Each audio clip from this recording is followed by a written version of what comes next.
Hello and welcome back to my channel where I primarily talk about the Feywild for Dungeons & Dragons. I am currently running Wild Beyond the Witchlight for my players, and it's an enclosed Feywild space, but I want to have potentially a part 2 to that campaign where it's expanded and you have the whole Feywild and a whole storyline. So I am looking at different folklore from around the world and trying to use that to build a Feywild. Last week I looked into a few German fairy tales, so this week I decided it would be fun to just look upwards at Scandinavian folklore in general. I was going to do Nordic folklore specifically, but every time I looked something up, it kind of branched over the whole of the Scandinavian region, so I'm just gonna do that. As always, I did some pretty basic level research. I didn't dig too deep. Anything I used is below, but first, before we get into it, we need to do comments of the week. Comments of the week, or idea of the week, is just a part of the show where I like to highlight a comment that I liked over the last week. I tend to like all of them, but you know, if there's one that really stood out to me, I like to showcase it. So, not idea of the week, but I feel like I should give a shout out to Max Wilsh for suggesting Scandinavian folklore this week. That's kind of where I got the idea, so thanks. A comment that really got me thinking this week that I just really enjoyed, it was from Taylor Batten, who said, "I love the idea of a hot sandy desert in the material plane being a vast frozen area in the Feywild, with massive ice crystals and ice caverns and occasional blizzards instead of sandstorms. There could even be a parallel oasis in each plane. A natural hot spring in the Feywild could be located where a desert oasis is on the material plane." That also got me thinking how fun it would be to have potentially a Fey crossing in that oasis, because how strange the idea of an oasis. That's very chaotic to me and kind of Feywild. But I was also thinking you could, anytime you have a special location, throw a cool item in there, throw an important NPC in there. So I don't know, it got my juices flowing this week. I was thinking about that one, so thank you, Taylor. If you too want to be idea or comment of the week, or just interact with the community, then comment below on this video. Respond to any of these folklore situations that I present and let me know your ideas, what you would want to do with them. Scandinavian folklore. It's sort of a branching off point for a lot of European folklore. You get elves and trolls and, you know, the Vikings spread their influence over to England especially. So I felt like it was kind of too easy pickings to, you know, talk about elves and trolls.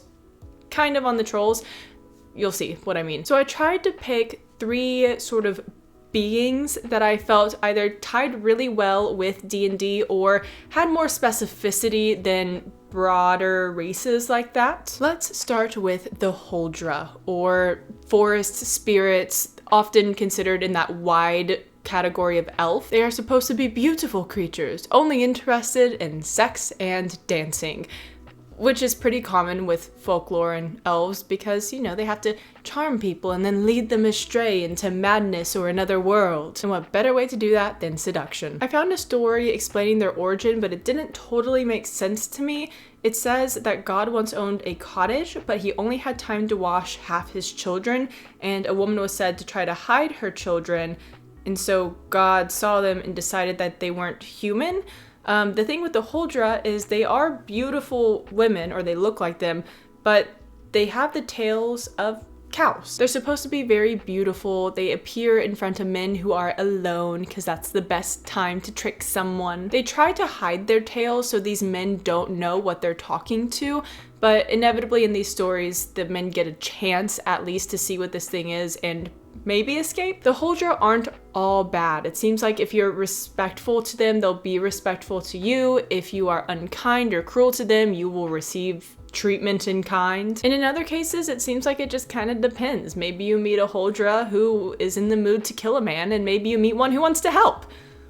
Good luck! I also saw something that implied that Holdra can lose their tails, and if they want it back, then they'll do something called a rune dance. You know, a rune dance has occurred if you find like a bonfire that was lit the night before, what seems to be the traditional witchy structure, women going out at night and dancing around a fire. Oh, and they specifically lure men into the woods by their dancing and their singing, and the way mermaids do, they're basically land mermaids, but instead of fishtails, they have cow tails and normal human legs. Then there's one more fact I saw about them that I couldn't find. I lost it, and so I don't know if this is true, but I read, I think, that they're supposed to actually be trolls. I don't know how, but I like it. Dungeons and Dragons. How can we use the Holdra, make them exist in the Feywild? Per usual, I think you could go several different directions with a being like this. I do think it'd be really fun to have these represent a race of trolls that can transform into these beautiful women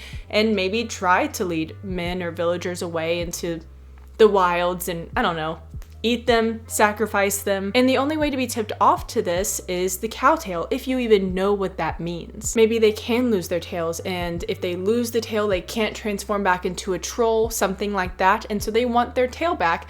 Maybe the way to get it is to take and sacrifice a cow or do some sort of weird magic to take the life force from it and transfer its tail to the being. Maybe a group of Holdra were insulted by a local farmer and have started to take his cattle in order to perform these rituals, or just to piss him off or eat the cows. What's their motivation? It could be several things. Maybe the farmer asked the party to try and figure out where the cows are disappearing to. Maybe he knows that Holdra have taken them, maybe he's not sure.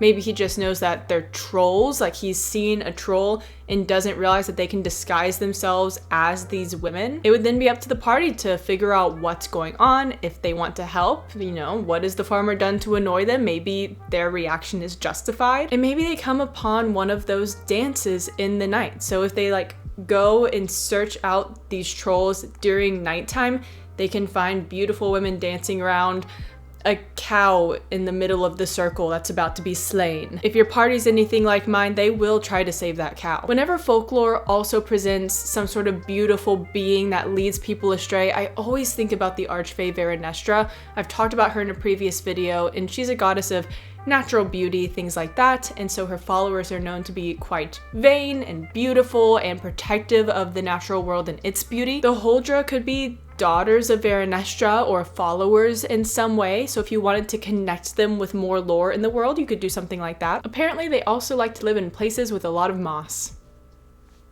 if that's something you want to use. Next, I wanted to talk about the Vater because on a website I saw it meant like a specific thing, but now I know that the Vater is a broader term for spirits, and there are several kinds, like nature spirits, mountain spirits, sea spirits, forest spirits, spirits of specific waters, or even house spirits. So it's kind of a broader term that encompasses a number of spirits, many of which guard specific areas, so that the Vikings, when they removed the, like a dragon, you know, whatever they had carved into the front of their ship from the helm as they approached the shore, it was so that they wouldn't frighten the spirits, and therefore the spirits wouldn't attack them once they landed. The type of spirit I had read about is one that was, it could protect the home, but it could also sit on someone's chest and give them bad dreams, and I couldn't find the website I was using, so I was like, okay, let's look up a Vater who sits on the chest. And you know what I found?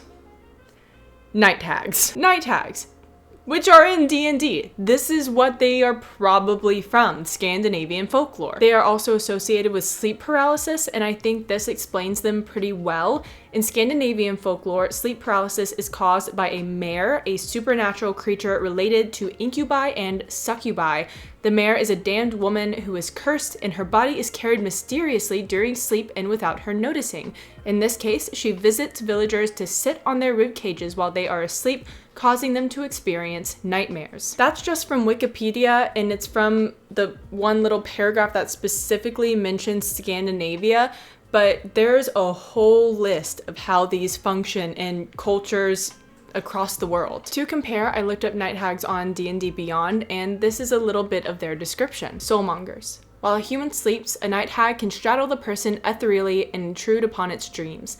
Any creature with true sight can see the hag's spectral form straddling its prey. The ethereal hag fills her victim's head with doubts and fears in the hope of tricking it into performing evil acts in the waking world. The hag continues her nightly visitations until the victim finally expires in its sleep. If the hag has driven her victim to commit evil deeds, she traps its corrupted soul in her soul bag for transport to Hades. It almost feels too easy. We already have a literal night hag in D&D, but of course, She's perfect for the Feywild. How strange to have a being that affects your sleep, your dreams. The Feywild is a dreamy space, so how much stronger could her influence be in a realm like this? If a village or some sort of small population is being visited by a night hag and has no idea, but people keep committing evil deeds all of a sudden, they don't know why this previously kind being has turned nasty. Or maybe a number of them have begun to pass away in their sleep and they can't figure out why. No one seems sick.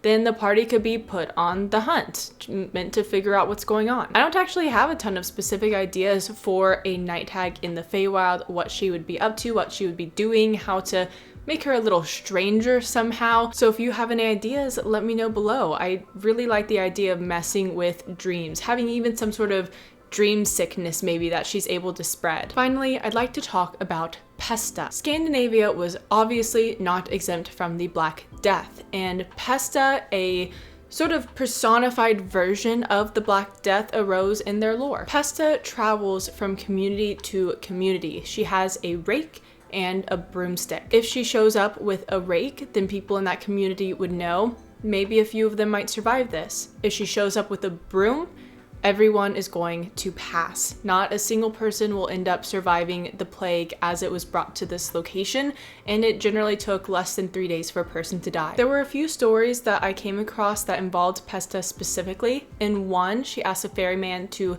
carry her across to the next town, but she's wearing a different color than she's known to, so he doesn't realize it's her. And on the way, he finally does, and he begs her to be spared. He says, "Please, if I could just not be killed, that would be fantastic." And she essentially says, "No, but I can give you a painless death." And when he gets home that night, he feels so tired. He goes to bed and he never wakes up. He has a peaceful, non-suffering death in his sleep. In another one, there is a hunter hunting for a bear, and he's having a bit of a hard time. He's traveled quite far. He eventually comes upon a village that seems empty. He walks into a home and he can only find bones laid out on a bed, who awaken and start screaming at him the story of Pesta and her arrival in this village. And how creepy is that? He shows up to a dead town, quite literally, walks into someone's home trying to figure out, is anyone like here? And bones start screaming at him about death. What I really like about the idea of having Pesta in the Feywild is, in a previous video, I was talking about medieval literature, and in the medieval era, we had the Black Plague. There's a lot of stories about finding places of death where there's tombs and no one knows why, or there's towns that are just empty. This was obviously a horrific period of time of mass death, and imagine how creepy it was to enter a place that was once so full of life that is empty. Perhaps Pesta has been sent by the Unseelie Court or some other dark being, or simply exists and travels on her own, and the party realizes that she has been traveling town to town, causing sickness and killing mass numbers of people. He wants to film a video with me. Say hi to my little boy. It's his birthday weekend. Everyone say hi, Beans. Happy birthday. Mother, this is embarrassing. Why do you do this to me? Let me go. Let me out of here.